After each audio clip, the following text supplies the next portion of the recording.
नमस्कार पुणेकर माझामध्ये आपले स्वागत। आज मातंग समाजाच्या वतीने अनुसूचित जाती आरक्षण वर्गीकरण या विषयासाठी आज पत्रकार परिषदेचं आयोजन करण्यात आलं होतं। आज आपल्यासोबत या पत्रकार परिषदेमध्ये अमित गोरके आमदार आहेत। सर, आज काय सांगाल आजच्या पत्रकार परिषदेनिमित्त?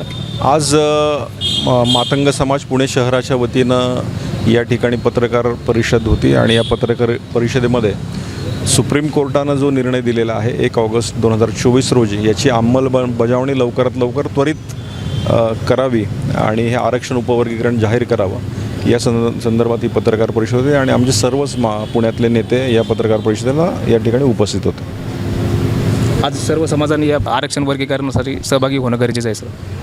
नाही, आहेच, सगळ्यांचाच पाठिंबा आहे। काही लोकांचा तात्विक विरोध आहे।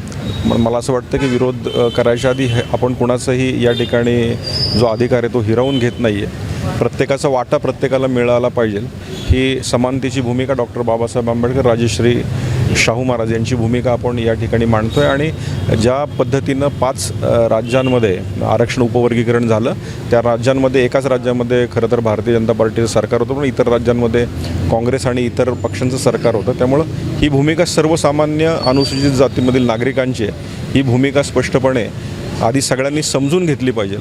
आपण चुकीच्या पद्धतीनं प्रत्येकाला सोशल मीडियावर वेगळ्या पद्धतीनं ट्रोल करणं आणि आपापल्यामध्ये समानतेच्या विरोधात जाऊन भांडण निर्माण करणं हे दोन्ही समाजासाठी अत्यंत घातक आहे। त्यामुळे मी प्रामाणिकपणे विनंती सर्व स्तरातील कार्यकर्त्यांना करणार आहे की आपली जी भूमिका आहे ती आपली भूमिका अत्यंत शांतपणे आणि प्रामाणिकपणे आणि अभ्यासू वृत्तीने आपण सोशल मीडियावर मांडली पाहिजे आणि कुठली भूमिका मांडत असताना ती स्वतः समजून घेतली पाहिजे, तर समाजात जास्त तेढ निर्माण होणार नाही। धन्यवाद।